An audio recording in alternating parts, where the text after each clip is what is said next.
ہم لوگوں نے یہ ہاؤس کیا. آپ نے دیکھا کہ جسٹس اعجاز الحسن جو اس کمیٹی کے رکن ہے جس نے بینچ کانسٹیٹیوشن کمیٹی کے, انہوں نے خط لکھا چیف جسٹس پاکستان جسٹس فائز عیسیٰ کو, اور انہوں نے اپنے ریزرویشنز کا اظہار کیا کہ جو بینچ ملٹری کورٹس کے حوالے سے ان کی اپیل سننے کے لیے جو بینچ بنایا گیا ہے, وہ بینچ کے اندر جس طرح پریکٹس اینڈ پروسیجر کی پرووینس کو پامال کیا گیا اور ساتھ ان روایات کو پامال کیا گیا جن کی بنیاد کے اوپر بینچ بنتے ہیں, تو انہوں نے اپنے ان خدشات ریزرویشنز کو خط کی شکل میں چیف جسٹس کے سامنے رکھا.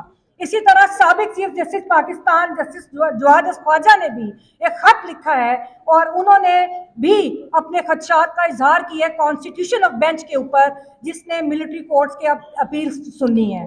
دیکھیے بڑے افسوس کے ساتھ کہنا پڑتا ہے کہ پاکستان کے اندر جو بینچز کی سیاست ہے اس نے ایسے ایسے گھاؤ لگائے ہیں پاکستان کے اندر, ایسے ایسے گھاؤ لگائے ہیں کہ ہمارا جو پاکستان ہے, ہمارا سماج ہے, اس کو ناقابل تلافی نقصان پہنچا.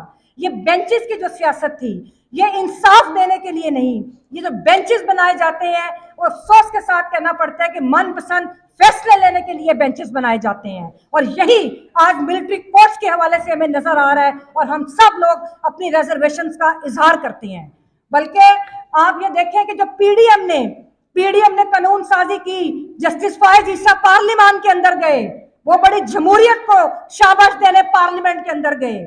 یہ وہی پی ڈی ایم تھی جس نے وکلا پروسیجر وہ پروٹیکشن ایکٹ بنایا. اس کے بعد جتنا ظلم وکلا کے اوپر ہوا, جمہوریت نام نہاد جمہوریت کے اندر اس کی مثال نہیں ملتی. اسی طرح جو پریکٹس اینڈ پروسیجر ایکٹ ہے اس کو بنا کے جن سپریم کورٹ کی روایات کو پامال کر کے انصاف کا قتل کیا جا رہا ہے, اس کی بھی مثال ہمیں نہیں ملتی. ابھی چند دن پہلے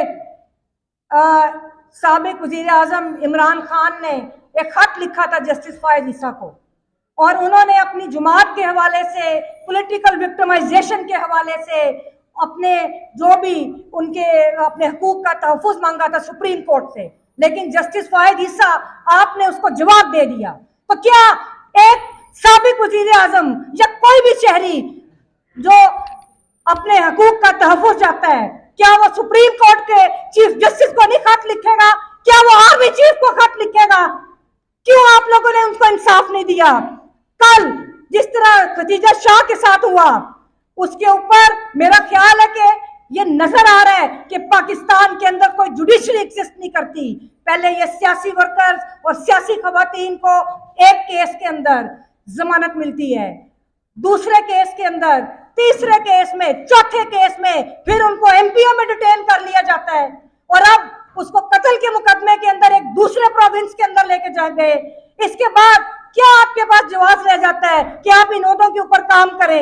کیوں چیف جسٹس پاکستان آپ نے ان انسانی حقوق کی پامالیوں کا نوٹس نہیں لیا؟ تو کیا اس طرح آپ لیول پلینگ فیلڈ دیں گے کہ یہ لوگ اپنے جو ہے یہ الیکشنز کنٹیسٹ کر سکیں؟ کیا ساری سیاسی جماعتوں کو الیکشن لڑنے کا اور سیاسی ورکرز کو سیاسی عمل میں حصہ لینے کا حق حاصل نہیں ہے؟ ابھی آپ بھٹو کیس کی دوبارہ آپ نے سنوائی شروع کی. یہ وہ بھٹو کیس ہے کہ جس کو سپریم کورٹ کو 50 سال کے بعد آج خیال آیا کہ ہم نے بھٹو کو انصاف دینا ہے. تو ہم آپ کو یہ بتا دیں کہ بھٹو کیس کے فیصلے کو تو عوام نے اسی دن مسترد کر دیا تھا. اس دن بھی ایک بینچ تھا.